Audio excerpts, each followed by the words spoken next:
as young as 14 years, they do address it. That will be well handled by the committee.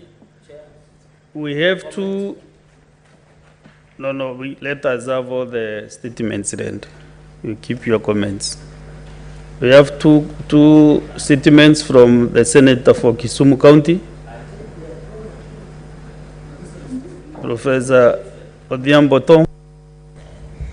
Thank you, Mr. Speaker, sir. I have two statements this afternoon. Mr. Speaker, sir, the first statement is on disaster preparedness in Kisumu County.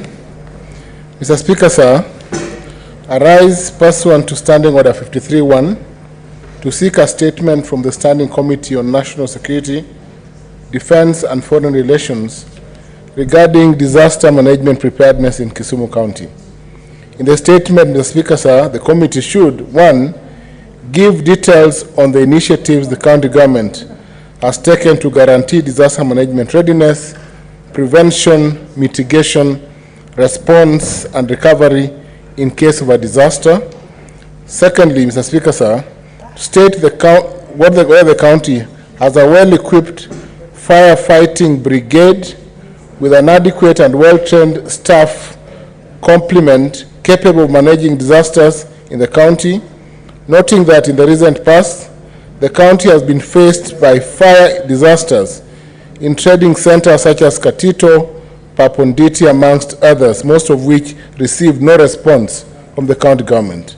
Thirdly, to indicate whether the county government of Kisumu has conducted public trainings on fire safety and first aid, and if there are public emergency lines that locals can call in the event of a fire break.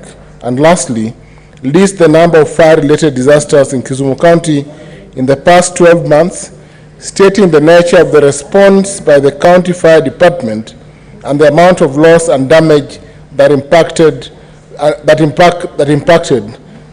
the people have suffered. Thank you, Mr. Speaker, sir.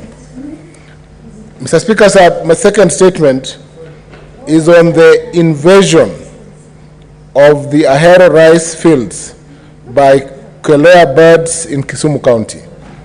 Mr. Speaker, sir, I rise pursuant to Standing Order 53-1 to seek a statement from the Standing Committee on Agriculture, Livestock and Fisheries on the invasion of the rice fields by Quelea birds in Kisumu County. In the statement, the committee should, 1, appraise the Senate of measures put in place by both the national government and the county government of Kisumu to control the invasion of rice fields of a Ahero irrigation scheme by thousands of Quelea birds that are destroying hundreds of acres of rice plantations each day.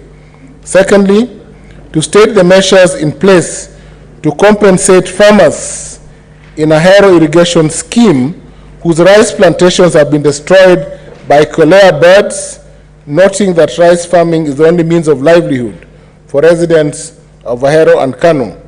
Thirdly, to state the efforts put in place, if any, to improve rice production in Kabonyo, Kanyagwal, and Ahero schemes. And lastly, to outline preventive measures and policies, if any, that the ministry has put in place to contain Quelea birds in order to ensure that rice farmers' hard efforts are in future not ruined by birds. Thank you, Mr. Speaker, sir.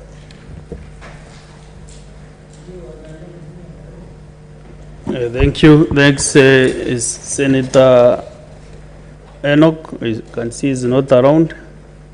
Senator Mohamed Chute.